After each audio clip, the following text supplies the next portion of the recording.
Start with one of the biggest questions. Everything is a big question. I like the word that you used, refined. I feel like I've been in a reduction process. I feel like I started out kind of in the landscape that I grew up in, the physical landscape. I grew up on a farm in the center of North America. I love to say that. And you can see for miles and miles and miles and miles. It's one of those things where you can see a dog running away for like 3 days. That's kind of the joke. But I grew up with this wide open space, I think, in my mind when it came to my soul and my spirituality and my connection to God innately.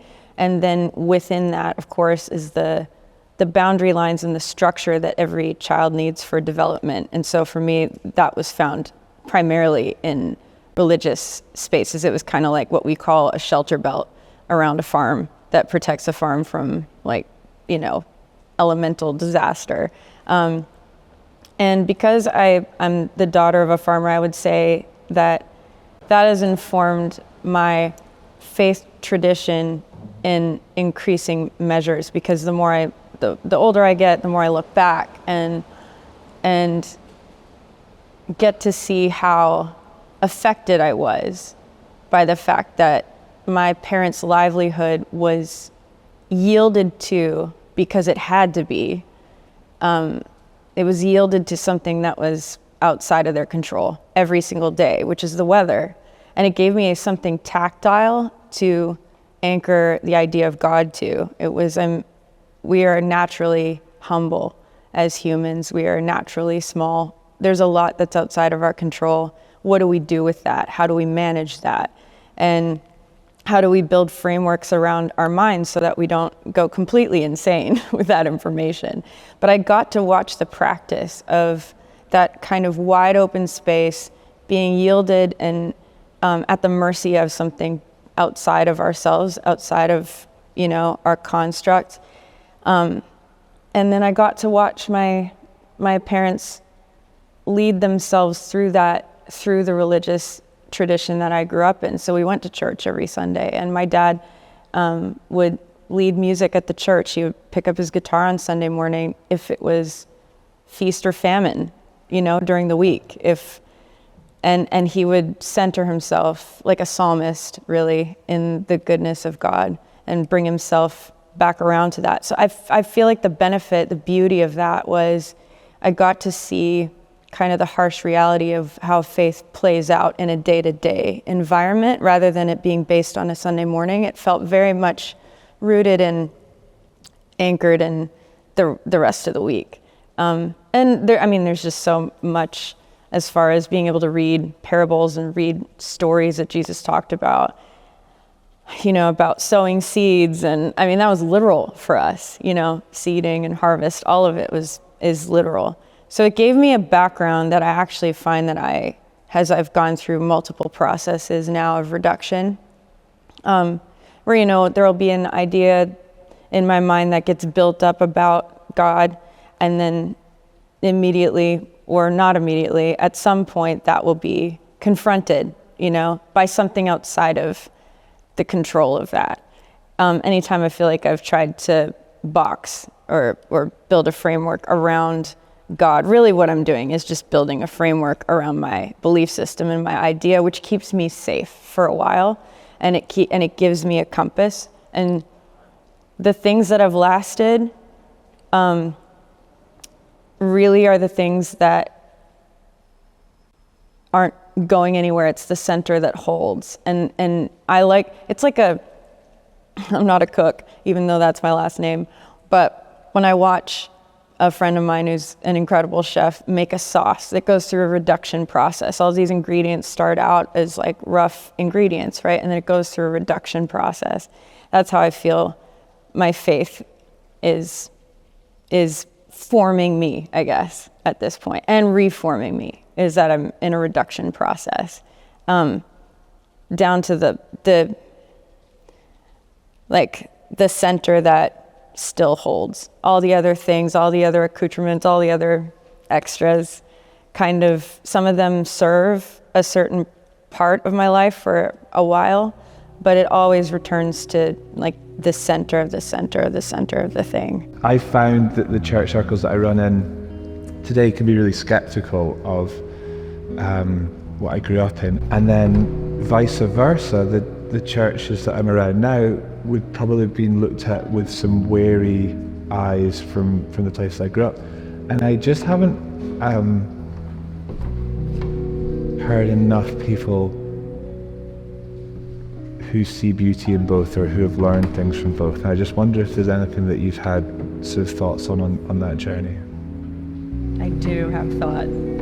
I think the most connected to God I ever feel is when I'm embodied in my humanity and my humility. And I'm wired all of us are wired differently, but I remember being little, and I have ADHD, really found it hard to focus. And so the things that would catch my attention and keep my attention had to do with big ideas, the expanse of God. The idea of God being a final frontier to me has always been a compass.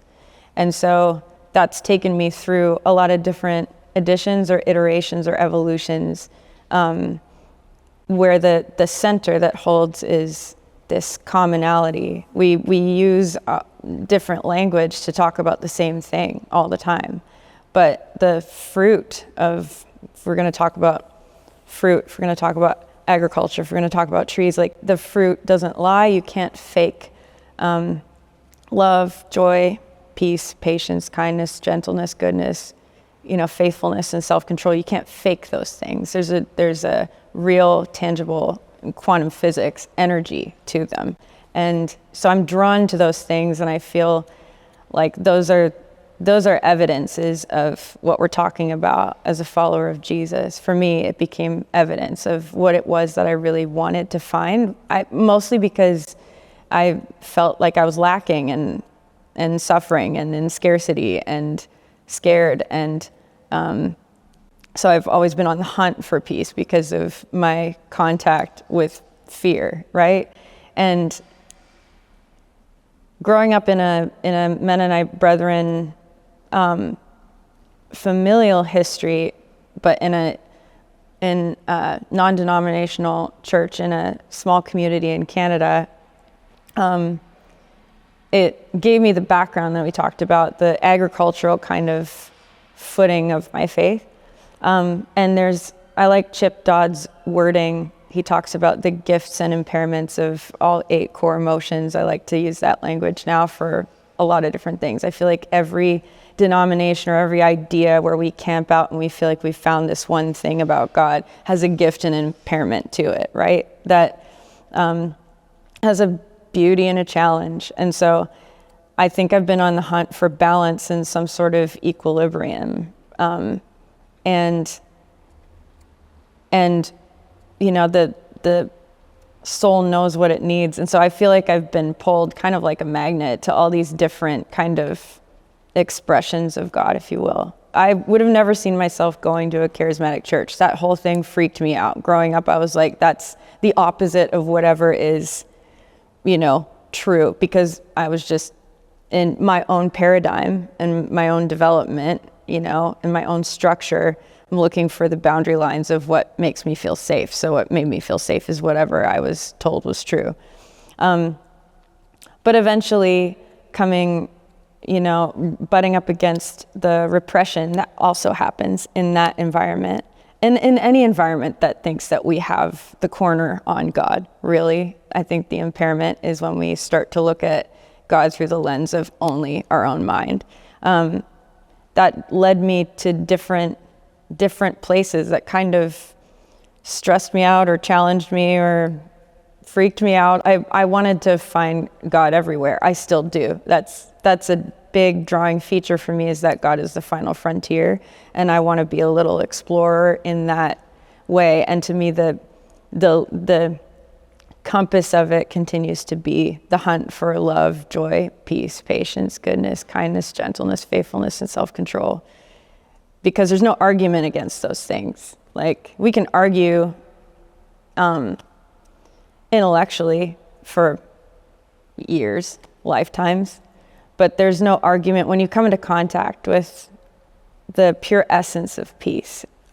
There's no argument, the pure essence of someone who has embraced a path of humility, which is the way of Jesus. I'm entranced by the way of Jesus, by the way, like the way that he told stories and let his boys wrestle with what they meant, the way he didn't just, sell something, the way he didn't ever demand or ask for worship. We've made that into an idol ourselves. We've made him into an idol, He only ever invited people to walk with him and talk with him, and he still does that. And to me, that is compelling. It's very compelling. We make an idol out of everything, it's so easy to. And I feel very confronted by that fact, that he never set himself up like a narcissist to have his ego inflated by our worship, ever. He washed his boys' feet because they were walking on dusty roads, and ate with people and talked with people and asked them what they needed. If there was anyone who could assume anything, any sort of position of power or pride or ego, or who had the answer, it could be him. But that's what makes him so different, is, to me, it's one of the million things that makes him so different, is his approach, his dignity, his care, his concern, his peace. He wasn't ever in a rush. He's not in a rush. If there's anyone who could be in a rush to get things done, though he's never in a rush. It takes time. Reconcile for me that beautiful thought that we're invited to come and be, to come and walk, to come and talk. Not necessarily to come to a worship service, with what you do, with the world that you are around. Yeah.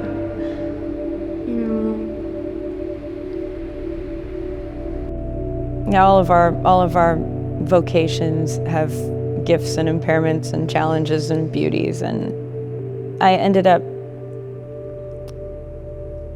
writing music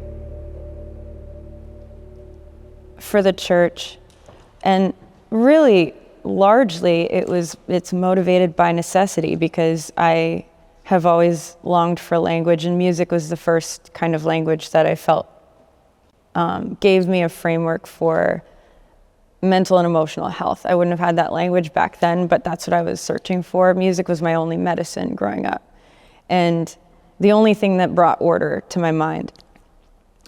So that, paired with the final frontier of God, made some sort of sense to me. So in a world that I feel completely overwhelmed by every single day, as a little girl, the only thing that kind of gave me and made sense to me, that gave me some sort of anchor, felt like music as the pathway to connect with the divine. And growing up in a church that my dad, would lead songs at, it was very wholesome. It was very tactile, and it created memory for me, because I forget a lot of things. It's almost like I would wake up in the morning the next morning, and anyone who struggles with ADHD would all be able to talk about this, about basically forgetting everything that I learned or did yesterday, but music has a memory to it. It's like a muscle memory. And so I wrote for my own sanity. I played music for my own sanity. Largely that's the reason. It still is a main reason. And because it was a form of self-regulation for me, being neurodivergent as well, I had no desire to play music in front of anybody else. And I still really struggle with that. I don't like being stared at. And only recently, only in the last couple of years, have I found language for it and understanding, because language creates, a pathway to understanding of, oh, when I would play music in front of people, it felt like I was inviting them into a hospital room where I was being tended to. Like, it's so vulnerable. It feels like I'm letting people watch me self-regulate, because that's actually what I'm doing. But all that being said, I ended up in the path that I've been on, which it was always going to be music one way or another. I just am compelled by music. I listen mostly to classical and ambient and instrumental music because that helps reorder my mind.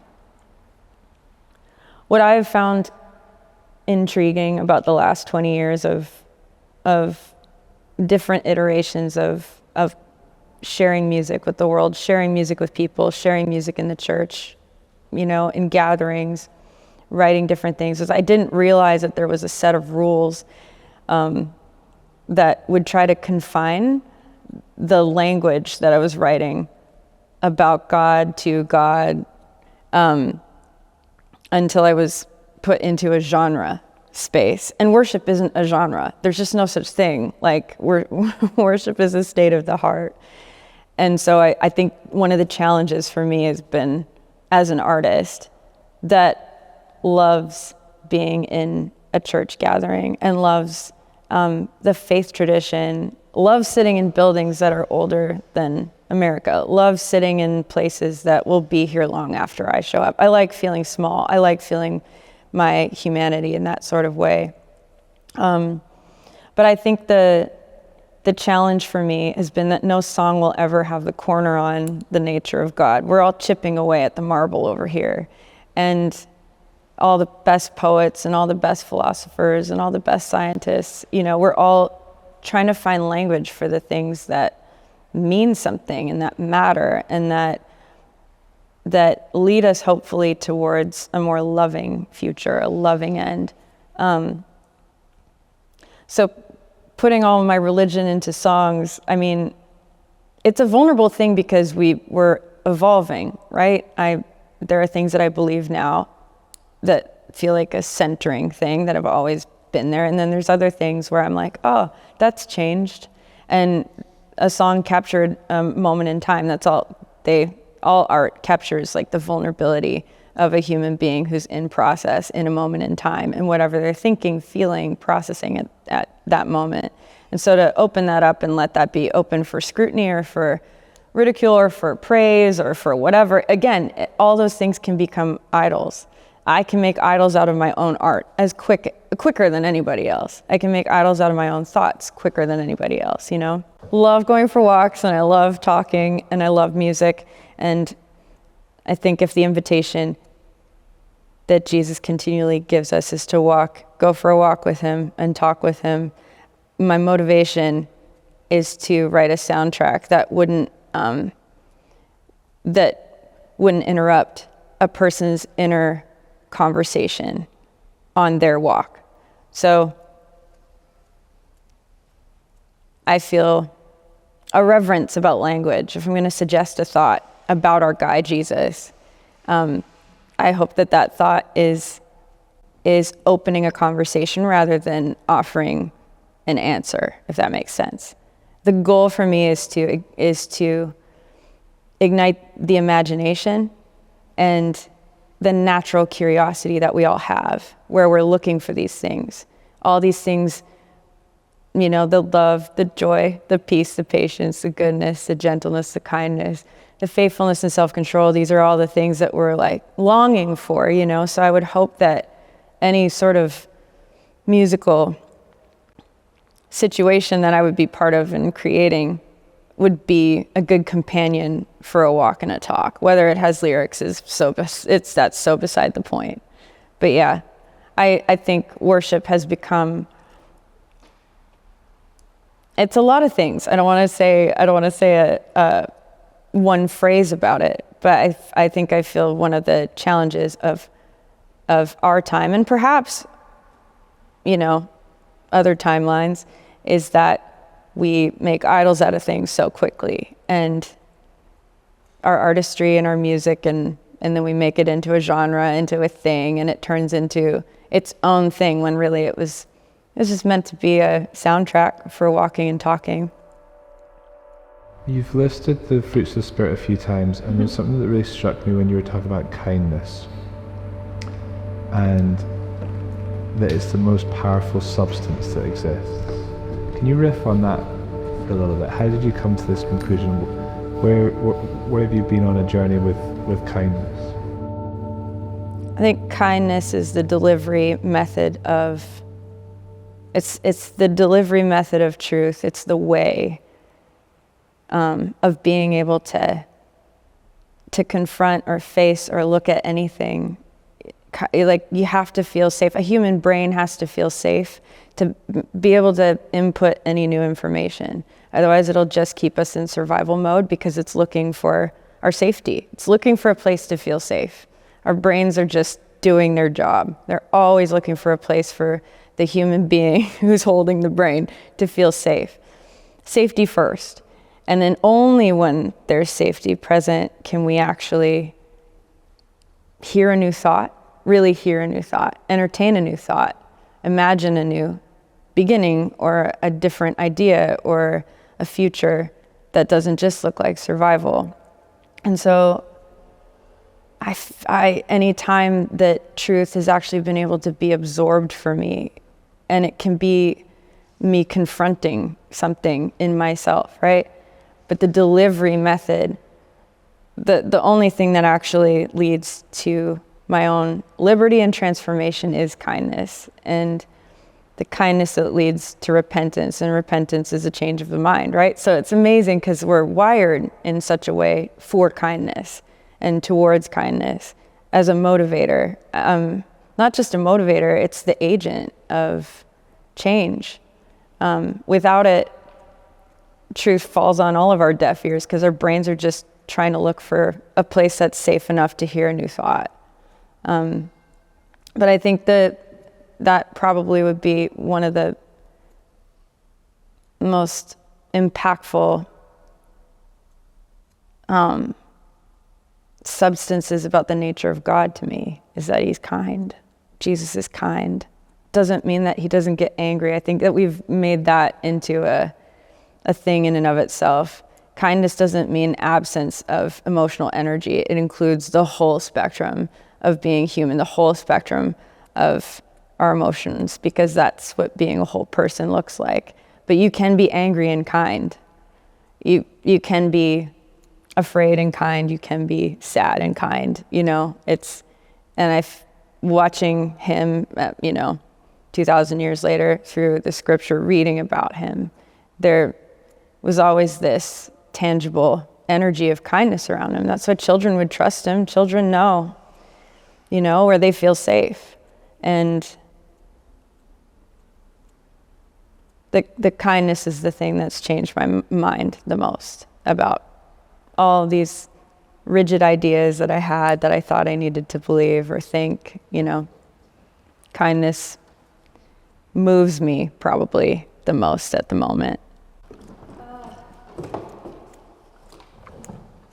I think I would like, just because we're short on time, I would like to talk about disappointment and grief. Yeah.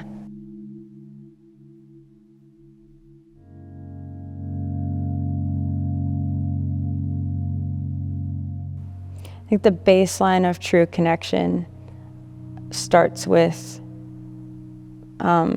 radical acceptance of what is. And acceptance is, I'm not an expert on grief. I'm a beginner. But the stages of grief lead us, if we let them, through each high and low to acceptance. And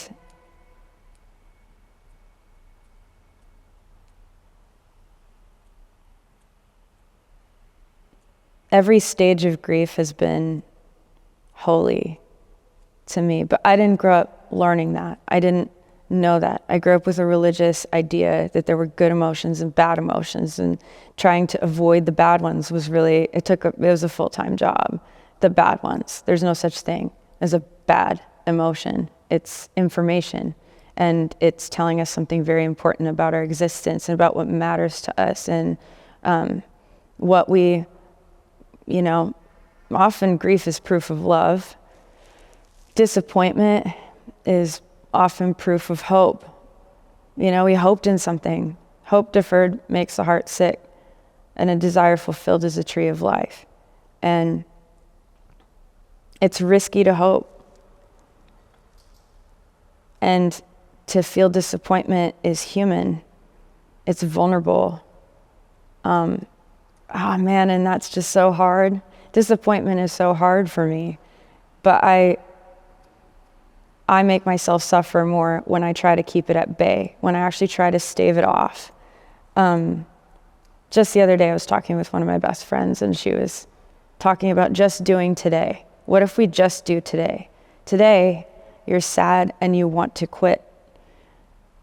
And tomorrow might be different. But what if you pull yourself into the present moment and you let yourself be exactly there? That is, all those moments are when I have run into God the most, is when I am able to return to the baseline of, I'm actually really disappointed today. I'm really disappointed in you today. Being able to have that kind of honesty as the starter. Now, I always feel like, okay, that's the gateway to God. That's the gateway of gratitude, the gateway of grief. I mean, they're hand in hand when it comes to the divine. And we want so badly to get to the result, like to produce something. I don't want it to be wasted. I think that's always been the most anxious thought for me when it comes to grief, is that grief has its own timeline. You can't organize yourself in 60 days, I'll be done with this. That's not how it works. You have to really yield time. It's the hardest thing for me to yield, because it has its own grip. There's a phrase that when I was going through an immense season of grief, I was basically learning how to grieve. It was the starting, like I said, I'm a beginner. But it was the starting place of grief for me, and I had a catalyst of it, a human event that threw me into the deep end of finding God through grief. But it was out past all of the things that were neatly organized, and that gave me a semblance, a sense of being able to manage or control. It was all out past all of those things. Finding God in anger, finding God in bargaining, finding God in sadness, in depression, in the nights when I didn't want to be here anymore. Finding God, I had no energy to go out looking for God at that point. That's when I think we find out that we're held this whole time. That's when I found out that the fabric of faith has nothing to do with my mental fortitude of being able to believe enough good things to somehow prop myself up for another day. It's when I had no energy to go looking for God that I found God everywhere, and could feel it kind of in a molecular way, where when we're helpless, when we return to our helpless state and we yield, we slacken and find out who's been holding us, right? There's all these stances that we have as far as approaching our life, and I think we really celebrate the front foot, which I love, but there's also the leaning back and finding out what we trust, that I think has transformed me, continues to transform me. I don't want to say a final sentence like that because I'm in the process of transformation. But I was reading recently, a couple months ago, I didn't know it was going to be preemptive, but Mark 4 verse 40, and in the Passion Translation, it's the story of Jesus and the boys in the boat, and the storm whips up and everybody's freaking out, and this is such a paraphrase, And our guy, Jesus, is asleep in the boat. And when he wakes up, I love the Passion Translation for this. He says, "Why are you so afraid? Haven't you learned to trust yet?" And the phrase, the way through fear is trust, kind of became a sentence, an anchoring sentence for me. I was able to look back on things that I'm like, things that I was so afraid of, things that I still am afraid of. The way through fear is trust.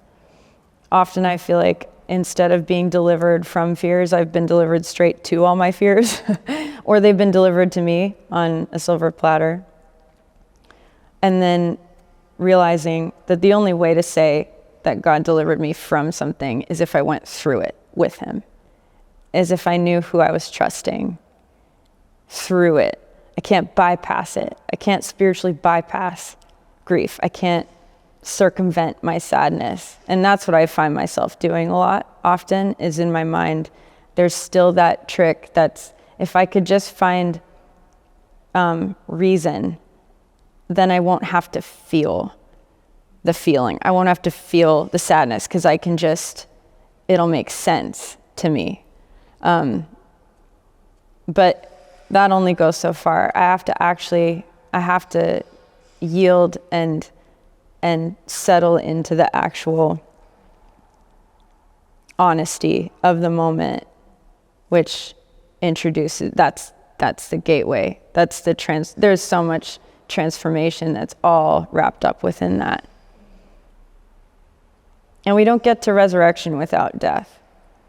There's no circumventing that either.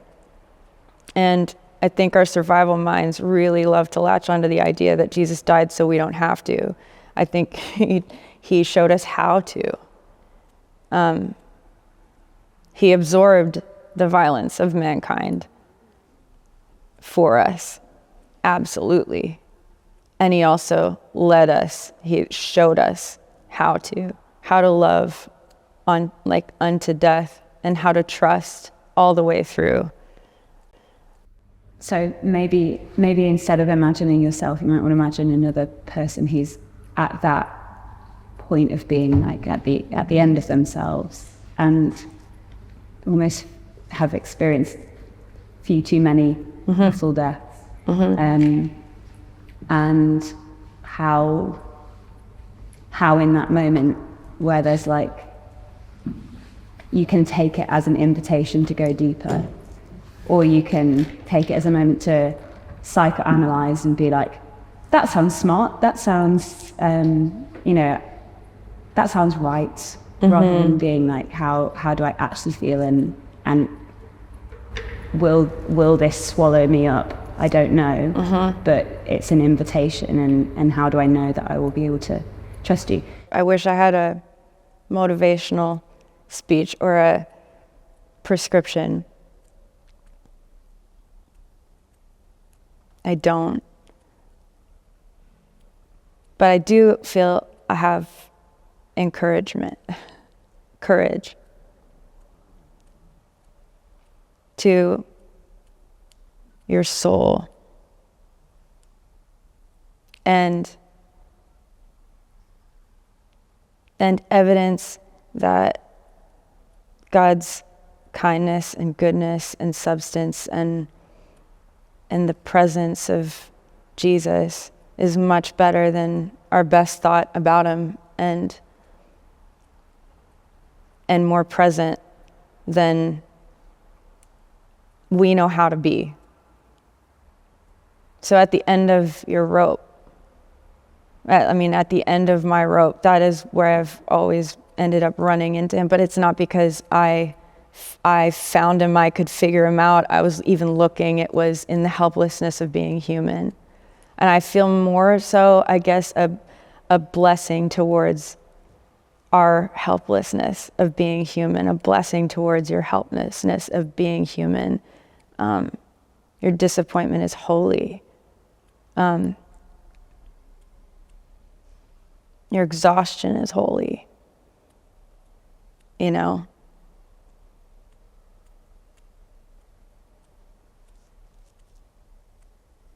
And he is found everywhere. There's nowhere that he's not. And there's nowhere that he won't go. And there's nothing that offends, like you can't offend the ego, of God. God he's not a narcissist in the sky. He's not an ego that demands worship. Jesus is the proof of love, joy, peace, patience, goodness, kindness, gentleness, faithfulness, and self-control. And we're all worthy of those things. And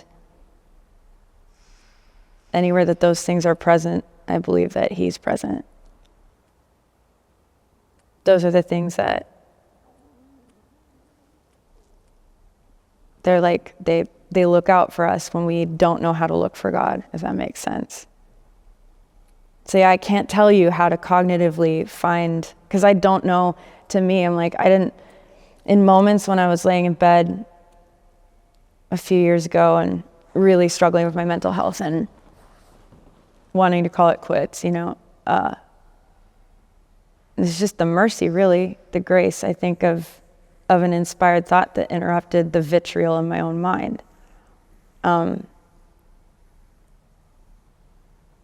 So I think it's more a prayer, I guess, and a blessing of that kind of grace that surrounds us all, to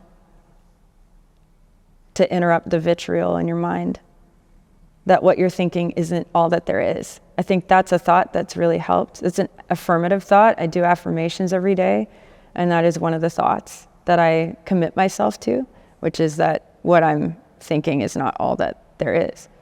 So that always creates it might just be a pinhole, but it's a tiny option of, even if my brain is lying to me, it's not all there is. There's something else that's beyond there that's better, and it's good. And that's, I think, when there's like these moments of recollection, these moments of recognition of, oh, I've been held this whole time,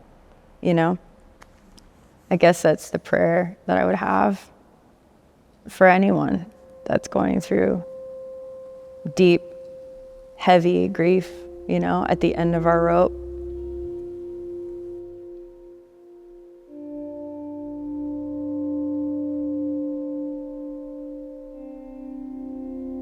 I think a lot of it had to do with trying to get it right, trying to get God right, trying to get things right. And if I missed it, or if the outcome, let's just say the outcome wasn't what I expected or what I hoped for, who missed it? Did God miss it? Did I miss it? It humbles my mind quick to just go, oh, I had such a rigid idea of an outcome. An outcome will prove to me. And I think a lot of that had to do with the fact that I had kind of an unformed identity, right? I was growing up. A lot of human development has happened later for me. So my identity was also wrapped up in outcomes. So the disappointment would be like catastrophic because my ego was involved, right? Learning how to admit that I'm just disappointed with whatever it is, and take the approach of, and the practice now of parenting. I've been reading parenting books. There's a book called Scattered Minds that has really helped me.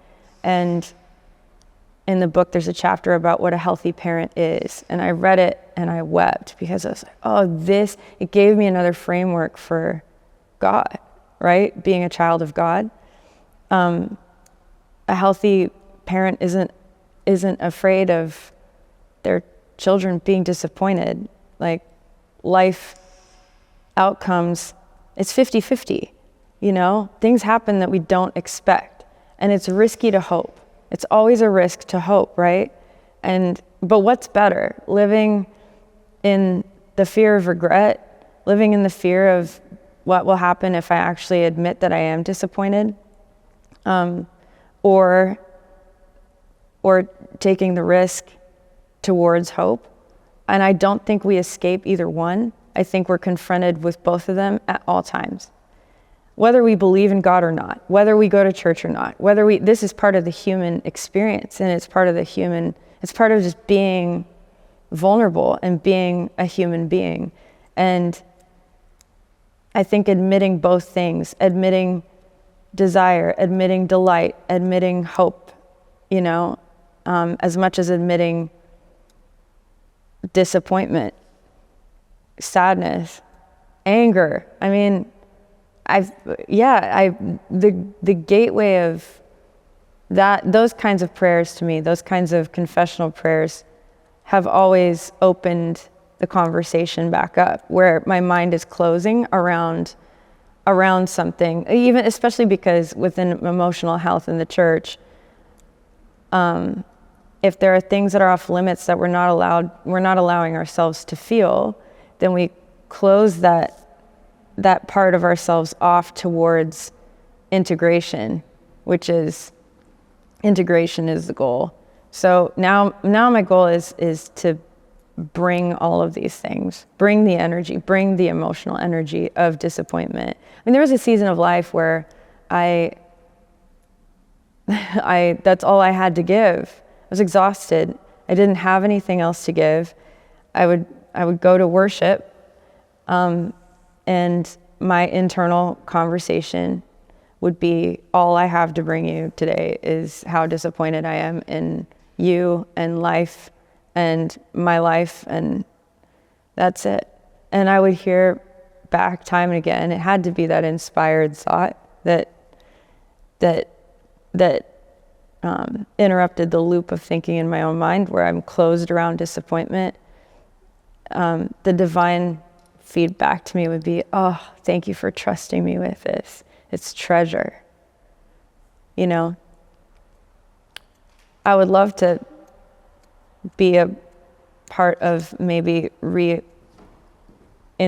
or reimagining the idea of all of our emotional experiences being actually treasure, because they are, and disappointment is one of those things. And it's not something that we can bypass or circumvent by trying to think our way out of it or perform our way out of it or religiously do things to try to get out of it. So I think us becoming real people, real integrated people who actually find the treasure in each experience.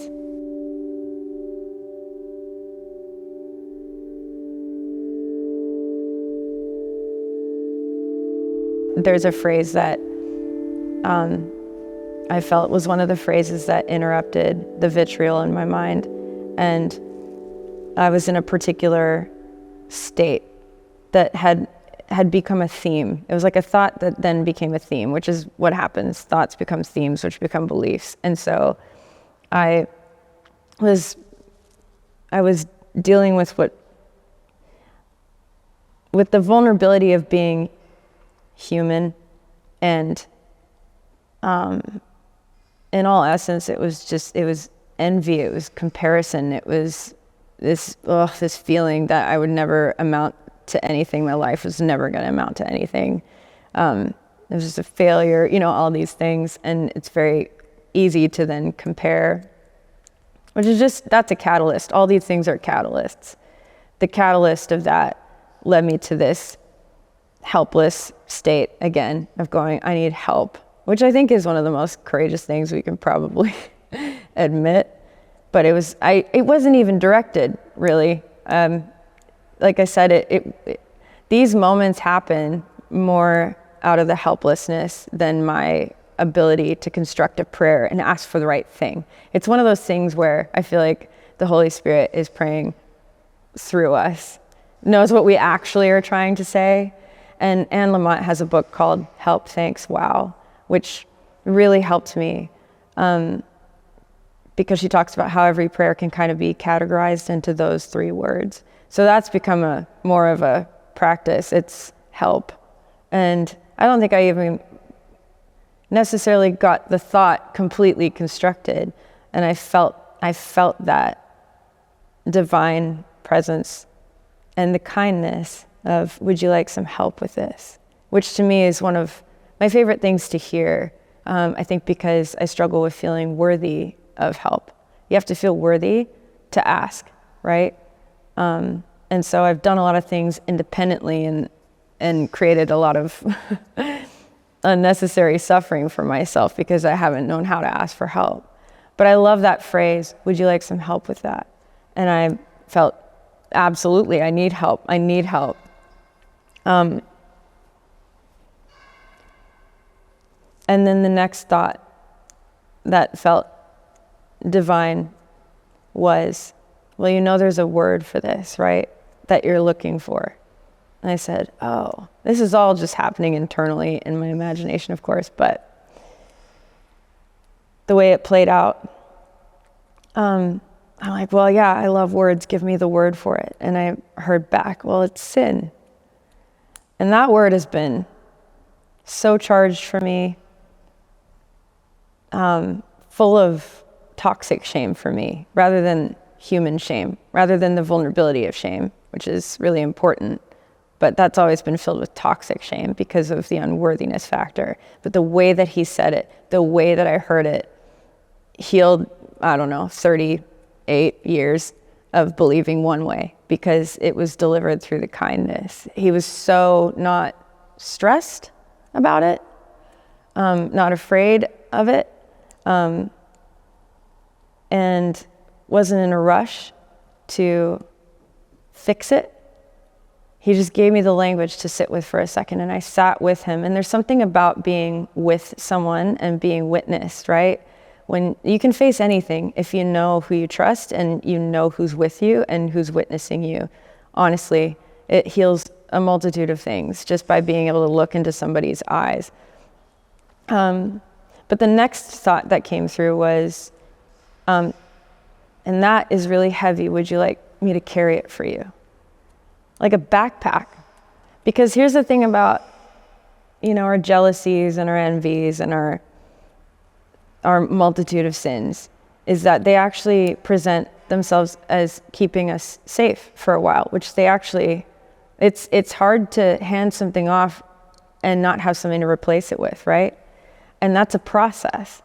Jesus is interested in full healing, like the full transformation, the process that it takes. He's not like anxiously just trying to cover something over or fix it. He can see what we've utilized and what we've kept around to prop us up because we don't know ourselves. We don't know our true identity. We don't, we're stuck in our ego, whatever it would be.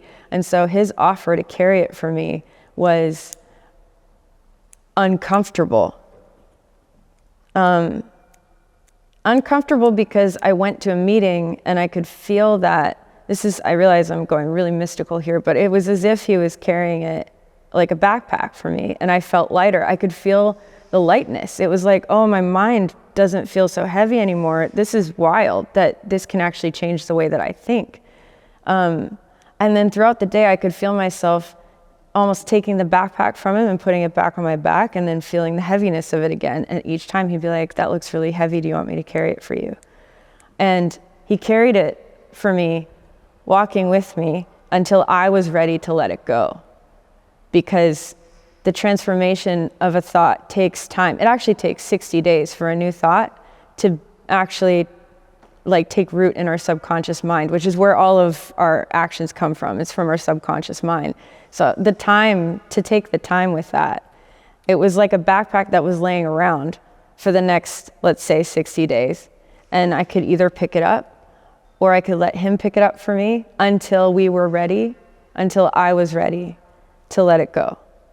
And that to me is an astonishing, it's just astonishing to me, like the fact that he's not in a rush. He's patient, really, truly patient.